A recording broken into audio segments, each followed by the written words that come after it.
rek ñu defaat foofu tamit taxaw seetlu parce que boo xoolee situation bi mi ngi gën a aggravé wu te boo xoolee itam am na 16 étudiants yi nga xamante ne que ni am nañ ci ay blessés 4 policiers yi nga xamante ne itam évacué nañ leen ci ban jàngat lañ ci mën a def itam ñi nga xamante ni ñoo di borom policiers yi est-ce que ñoom am nañ droit dugg ci li nga xamante ni moo di au sein du campus. C'est malheureux d'abord très malheureux que ñu yegg si tout le temps si niveau boo xam ne. Pour véritablement des réclamations liées aux bourses tout le temps muy am affrontement ba mu si am ay blessés. Nous osons espérer que dëgg ay la yëwan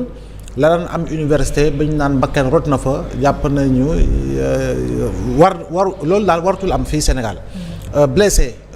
tamit warta mën a am si li nga xam ne mooy jàkkaarloo diggante étudiant ak li nga xam moo di force de l'ordre. Et surtout quand on parle de blessés graves bu dee étudiant la itamit je crois bien que malheureusement at boobu boo moytuwul la ko say desee pour mu jeexal wala pour mu tàmbali daanaka lu mu si raté wala ilaa sax dina ko raté. Et je pense que loolu c'est véritablement malheureux. Quand on refait l'histoire de l'université Cheikh Anta Diop de Dakar on se rendra compte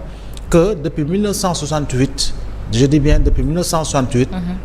l'université véritablement a trop perdu si li nga xam ne mooy ay bakkan yi nga xam ne faatu nañ fa. Grève 68 ki sa njëkk daanu c'était un étudiant. Encore une fois. Du nom de Salomon Khouri en 1968. Évolution bi buy dem te boobu dañ koy xool université bi la fa nekkoon si doomu aadama daanaka lu néew la woon. Et parce que déjà c'était contrôlé par ñi nga xam ne ñoo di nasaraan si fi nekkoon. Université di dem ba Abdoulaye Wade bi muy doog a ñëw au pouvoir Balla Gaye faatu. si biir nguuram am na ñeneen ñoo xam ne seen bakkan rotaat na président Macky Sall bu mu ñëwee itam je crois bien qu'il y a 2 ou 3 étudiants yoo xam ne seen bakkan rot na ci ay affrontement donc pour man situation boo xam ne dafa war a jeex la étudiant bi baaree na sax s'il le faut ñu ne mort mu doom yàgg na fi am ay blessés graves war na fi am rétablissement force de l'ordre jàpp naa ne war nga mën a ñëw am na noo war a mën a doxalee ak noo mën a jëfee loo xam ne dina mën a moytandikuloo dëgg-dëgg li nga xamul di affrontement très sincèrement loolu nag war na ci jël matukaay yu wóor pour que ñu dépasser cette spirale de violence bi nga xam ne dañu koy constater au sein de nos universités du mën na sax université de Dakar mais plutôt de nos universités que ce soit université Gaston Berger que ce soit université de Bambey et cetera il y a toujours eu malheureusement des violences étudiants yi tamit bu ñuy manifester nañuy épargner le personnel administratif parce que itamit boo gisee personnel bi def artu na ñoom bu ñu leen jëlul en sécurité ñoom seen wàllu bopp daañu joxe ndigal liggéeykat yi pour ñu bañ a xëy si loolu itam dafa nekk un problème boo jëlee la direction générale du COUD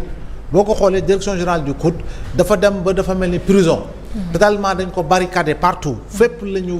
lépp faire la pour lan parce que ay jamono saa yi bu amaan il est arrivé souvent que le directeur général même soit séquestré par les étudiants il est arrivé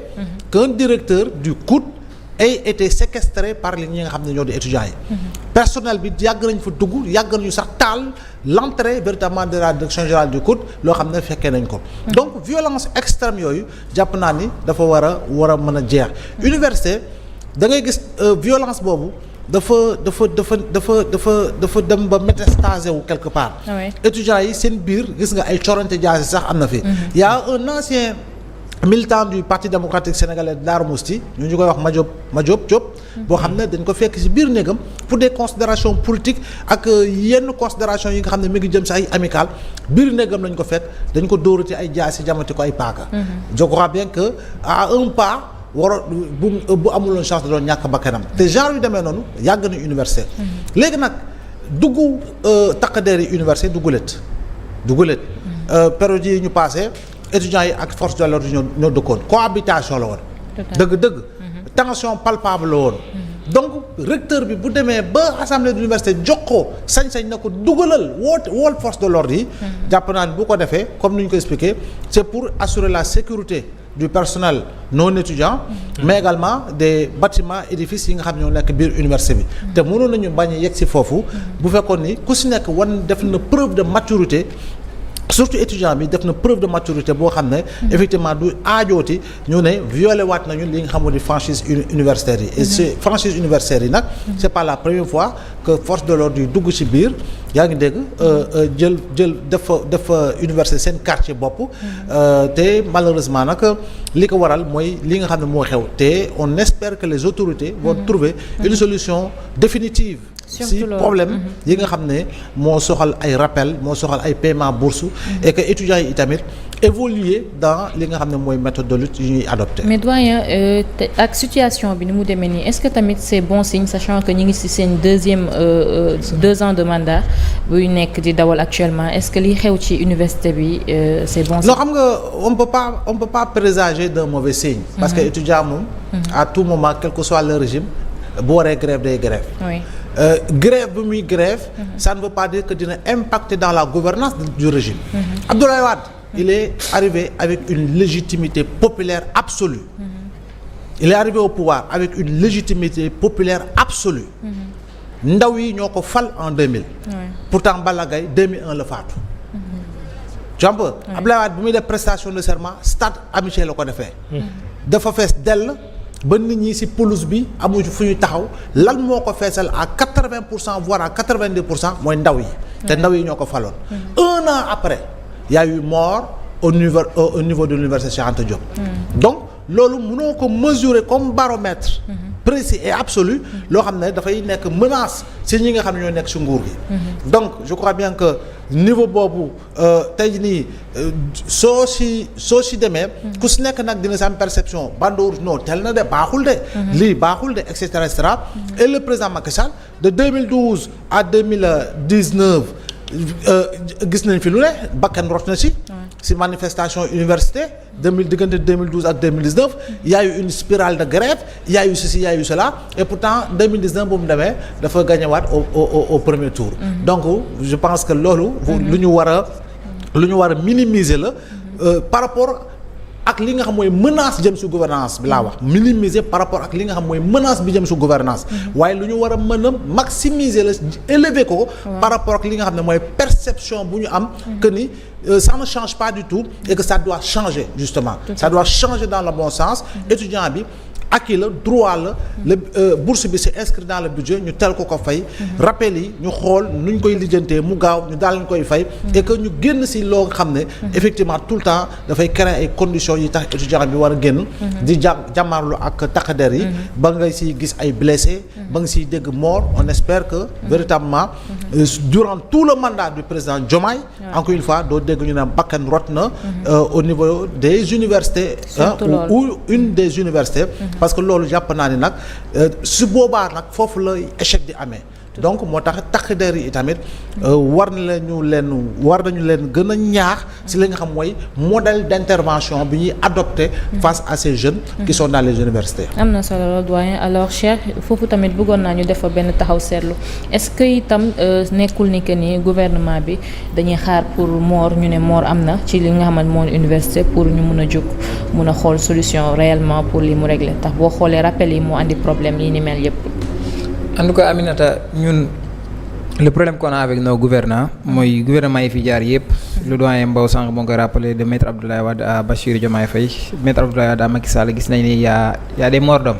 ñaan ñu ko yàlla nag ci régime bi parce que c'est suffisant doy na sëkk wax dëgg yàlla étudiants yi c'est des citoyens sénégalais ci askan bi lañ bokk mais je pense que ñun problème bu ñu am mooy problème d'anticipation alors dañuy wax ne la gouverner c'est prévoir mais souvent suñu état yi dañuy am problème anticipation dañuy bàyyi ba ñoom à chaque fois ils sont dans l'action quoi la réaction action day am ñu doog a réagir alors que loolu nag c'est déjà trop tard parce que boo xoolee étudiants yi ça fait maintenant plus d'une semaine ñoo ngi grève te lu ñuy grève mooy dañuy réclamer seeni rappel parce que ñu si bare parfois da ngay dégg ñu ne étudiants yi dañuy réclamer ay bourses non c'est pas des bourses étudiants yi ay rappel de 13 mois voire 14 mois la ñuy réclamer sànq Omar mu ngi koy rappelé ci la une des journaux bi ñu koy réclamer mooy ñi nga xam ne dañu nekk en master 2 ak étudiants yi nekk en licence 3 et ce qui est paradoxal am na étudiants yoo xam ne sax dañu nekk en licence 3 actuellement dañu forclos le pourquoi ñu forclos parce que xaalis bi nga xam ne moom la ñu waroon a jot pour inscrire jotuñu ko donc dañu leen forclos actuellement vous voyez loolu benn conséquence boo xam ne dafay impacter directement sur l'aspect pédagogique léegi nag sur li nga xam ne moom mooy li nga wax sànq nga ne est-ce que su jotul dañu bàyyi ba xaar moo dem non on veut pas arriver là bëgguñu ñëw foofu mais situation bu ñu nekk nii bu ñu continuer te jëluñu solution lu ñuy bañ tôt ou tard lu fay am parce que démb heureusement que le recteur au moment où l'on parle jot na injonction ñi nga xam ne moom mooy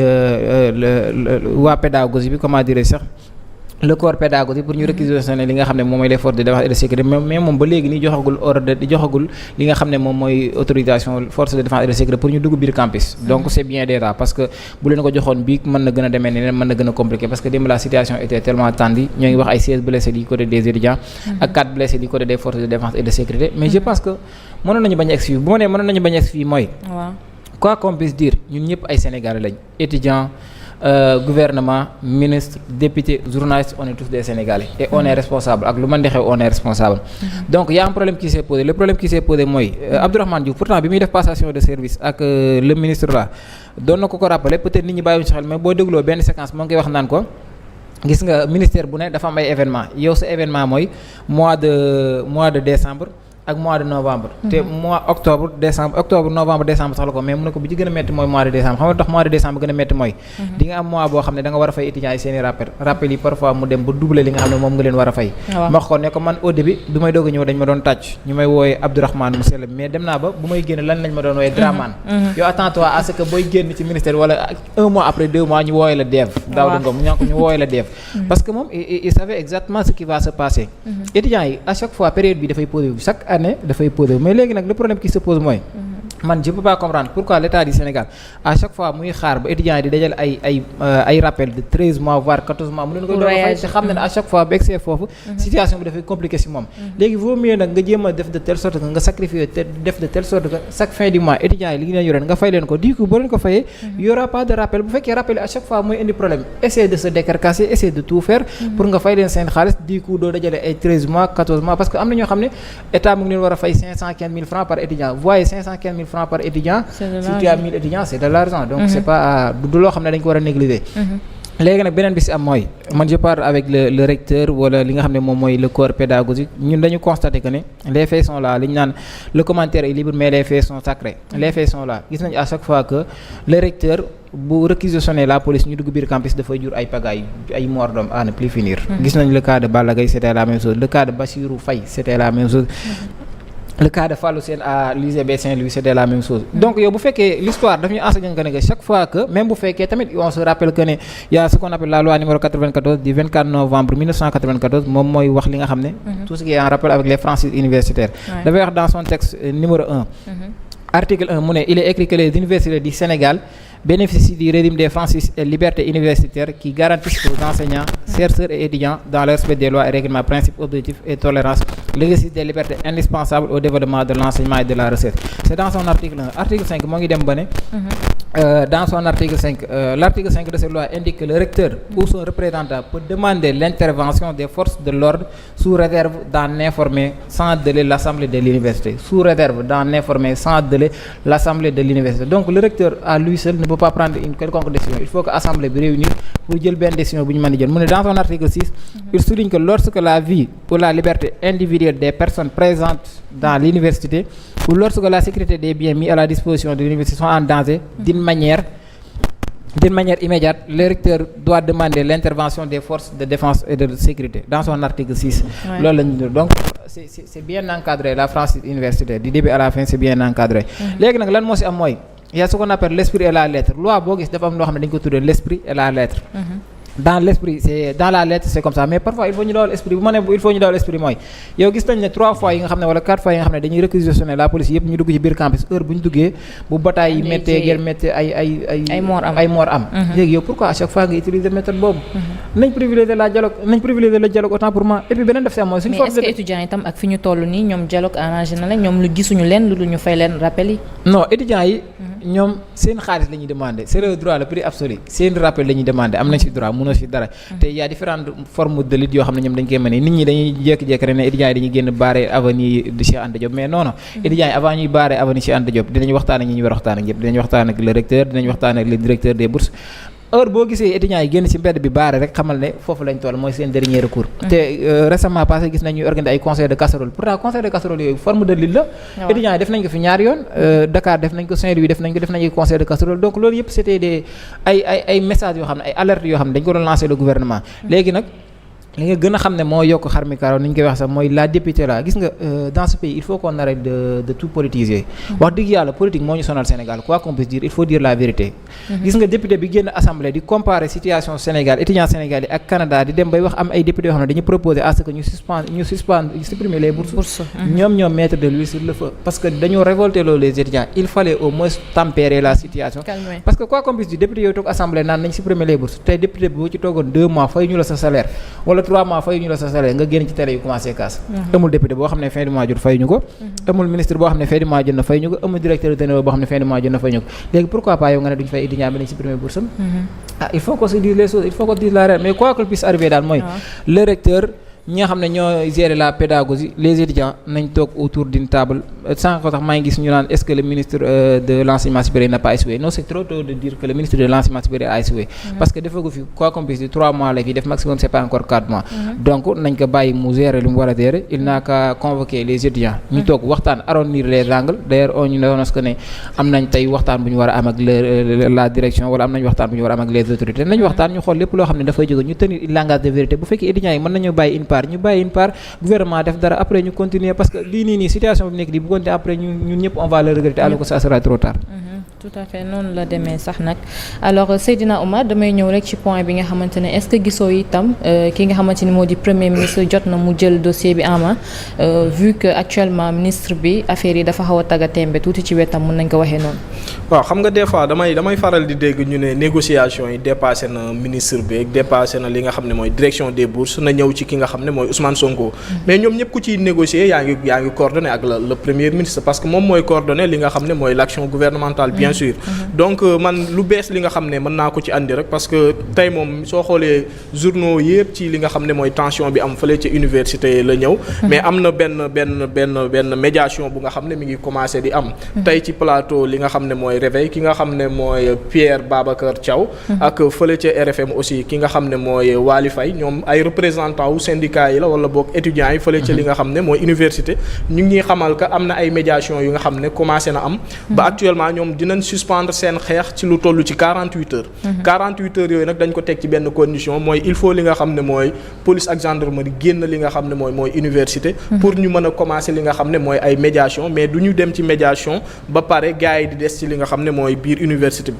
médiation yooyu nag ñi ko facilité ñaar la muy ñu nga xam ne ay kilifa diine lañ mën nañ ci lim ku ci mel ni Thierno Amadou Ba di xalifa général bu Bambilor mais aussi ku ci mel ni Serigne Moustapha Tilala moom tamit mi ngi dox ci li nga xam ne mooy médiation yi démb ñu ngi woon fële ca université pour waxtaan ak li nga xam ne mooy étudiants yi donc gis nañ que ministre bi aussi war na leen dalal ñu toog waxtaan espérons que dinañ am li nga xam ne mooy solution parce que lii nii di xew dialogue rek moo ko mën a régler étudiants yi yegg nañ fenn ci xeex bi foo xam ne ñoom mënutuñ dellu ginnaaw dañ ne ala kulli alin dinañ jot li nga xam ne mooy seen xaalis sànq c'est bien ki nga xam ne mooy Cheikh wax na ko mu wax lan mooy motif grève bi man gis naa ñu ci bëri dañoo jàpp ne rappel li nga xam ne mooy bourse yi la donc vu que gars yi génne nañ communiqué ne ñi ngi commencé fay bourse yi donc xeex bi war na jeex alors que li nga xam ne mooy xeex bi mën naa ne du waa L1 la concerné wala L2 mais ñi nekk li nga xam ne mooy waa master ñooy réclamer lu toll ci 13 mois yu nga xam ne dañ leen ko war a fay ñoom nag liñ jàpp mooy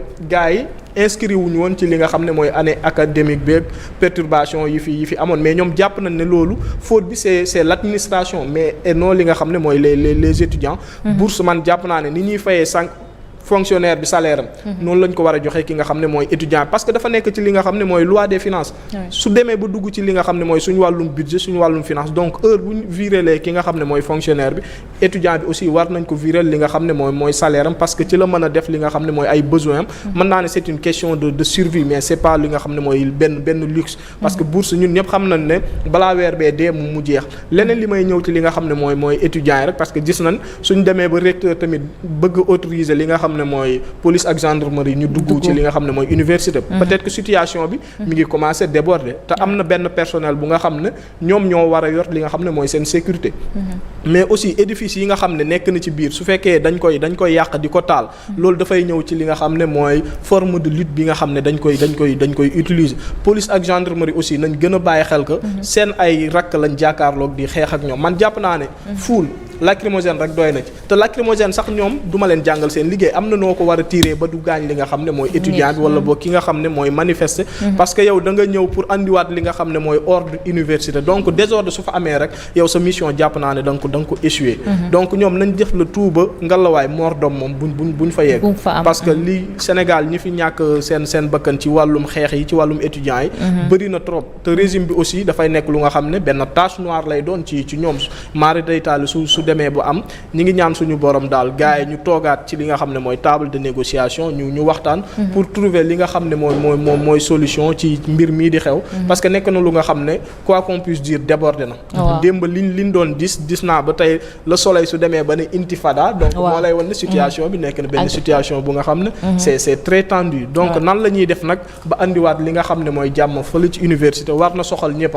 muy société civile muy opposition ak ñeneen ñu bañ ko politiser lii mbiru Sénégal la man lii nii su ma ciy wax xam naa damay paraphraser benn kii sax nee noon coow li du ma ci journaliste sénégalais laa ci mais man tamit coow lii du ma ci journaliste sénégalais laa ci li nekk di xew nii neexul kenn te dañuy bañ mu dem ba ëpp li nga xam ne mooy loxo donc nañ jéem a waxtaan ñu xool naka la ñuy def sànq wax nga ba tudd li nga xam ne mooy le gouvernement ñu ci bëri xam nañ ne jeunes yi ñu bëgg ki nga xam ne mooy Ousmane Sonko la te su waxee peut-être dinañ ko dégg bu dee moom tamit ci côté mën na génn mu wax ak li nga xam ne mooy les étudiants wax leen que nit dinañ leen fay seen bourse suñ ko mënul tamit ñu xool même bu dee par tranche mënuñ joxee li nga xam ne mooy 13 mois yëpp day bëri parce que ñi ngi wax que étudiant bu nekk war nga am ay 500 000 jëm kaw loolu peut-être que su nekkee lu nga xam ne day diis ci état wu Sénégal te ñi ngi jëm ci li nga xam ne mooy beneen budget bu bees ñu xool nan lañ koy def par tranche ba fay li nga xam ne mooy étudiants yi su boobaa benn début de solution dina am pour ñu décanter la situation. tout à fait Oumar en tout cas daal war nañ ci wis ndox bu sedd bu ko defee yëf yi mën a wàcc alors Mamito yow ban jàngat rek ngay def pour tënk li nga xamante ne moo xew fii ci université. mu ngi noonu Aminata man moom dama ci insister bu baax a baax ndax yaakaar naa ne ñun ñëpp ku ci nekkoon nañ étudiant donc li ma bëgg a wax daal mooy député yi nga xam ne ñu ngi sàkku à ce que ñu arrêté bourse yi wala sax ñu xoolaat ko Aminata man dama yaakaar ne peut-être ñoom dafa am lu leen dal ndax ñoom déjà ñoom ñu ngi coûté boo seetloo député simple lekk presque 3 millions ci état bi ci état wu Sénégal waxaguma la nag ci questeur li muy am wala président de l'Assemblée nationale wala président bu groupe parlementaire wala sax président de commission mu ngi noonu donc segam ñoo mën a la état bi mën a def ci ñoom xaalis bu toll noonu massama xale yi nga xam ne ñu ngi waajal seen avenir donc nag mu nekk loo xam ne ñu ngi koy ñaaw lu baax man jàpp naa ne c'est un manque de respect total. mais baalu na démb quoi. waaw même bu baaloo mais l'autre député la Mame Bousso moom fu mu nekk fa la nekk mu ngi noonu donc même bu nekkee dafa baalu dafa nekk loo xam ne université Sénégal wala bourse yi du lu ñuy caaxaane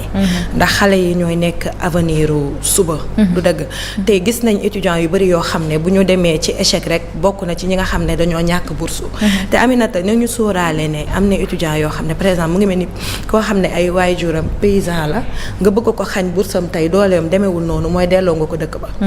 du dëgg te ñoom aussi bu ñu fàtte ni que Ablaye Wade ku ne gis na ni mu doxalee woon ci généralisation bourse yi président Macky Sall la ñëw daal di koy yokkaat donc ci man président Bassirou Diomaye Faye n'a pas droit à faire moins que son prédécesseur donc il faut que ñu bàyyi loolu xel bu baax di ci woo aussi premier ministre Ousmane Sonko mu gestu xale yi bu baax a baax te bu ñu fàtte ne en 2001 yu mel nii amoon na ci Balla Gaye sànq suñu doyen mu ngi koy wax Bassirou Faye aussi duñ ko fàtte donc nañuy sóoraale ne que nañuy bàyyi te tant que coow li gënul yokk ba moor am rek duñ ci daal di dugal seen loxo donc loolu bokkoon na loo xam ne mën nañ ko wax di leen rappeler ñoom tamit nga xam ne kii di Ousmane Sonko président Bassirou Diomaye Faye état bi ñuy nekk étudiant ñoom ñu ngi doon am bourse ba ni ñuy demee ENA yaakaar naa ñu ngi doon am 5 fois que 36 000 yi xale yi di fayeeku donc nañu bàyyi bàyyi xel bu baax a baax ne état mënta ñàkk gunge xale yi te tamit ñu ngi laajte li ñuy laajte seen droit le plus absolu donc nañ leen gëstu bu baax a baax xool leen ndaxte ay jàmbaar lañ man nag vraiment loolu mooy sama coup de cœur fallait que ma wax ko ndax étudiant moom ku ne jaar na ci te xam nañ ne yombul benn yoon donc nañ ci bàyyi xel bu baax a baax di ñaan rek jàmm dellu siwaat comme ni ko ñuy waxee sànq rek ndaxte du seen bourse rek la ñuy laaj te tamit dafa am ñu jot ak ñu jotul